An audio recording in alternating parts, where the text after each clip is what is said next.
Recently, several U.S. states, including Florida and Texas, have introduced legislation that restricts property ownership for certain immigration groups, notably targeting Chinese citizens.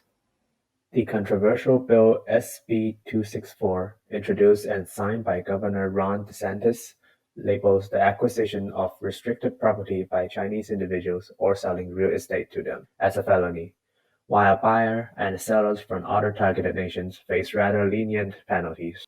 According to Governor DeSantis, this bill was signed to combat corporate espionage and higher education subterfuge carried out by the CCP, which aimed to protect Florida's national security demand, blocking targeted countries to purchase restricted land. They have had a concerted effort to acquire farmland throughout the United States. In fact, they were trying to acquire land in Florida in Levy County, and that ended up not working out, thankfully, because there was some opposition.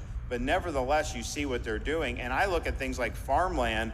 It's important for community, it's important for business and jobs and the economy, but our food security is also national security. And so we don't want the CCP in charge of any of the food production. So when you see that, when you see what they're doing in the Western Hemisphere to expand their influence, we really need to have a unified effort in this country to deter the CCP's ambitions and their influence. The bill has stirred intense criticism. Advocates argue that such law not only hinders wealth accumulation, but also infringe upon fundamental economic and social rights for affected immigrant communities. I don't think that's fair. That don't even make sense to me. How's that Chinese different with French, Spanish people that's non-US citizen buying properties here? I thought this is a free country. That's literally just target China. It's for political reasons. Okay. And that's not fair.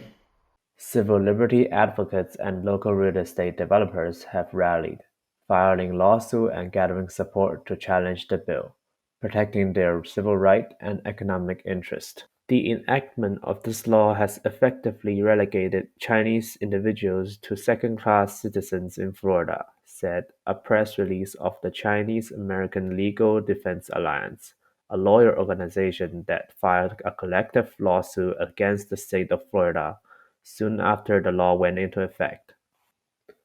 Impacted communities and civil rights activists proclaim that such a law repeats a historical blunder, reminding several alien exclusion laws back in the early days.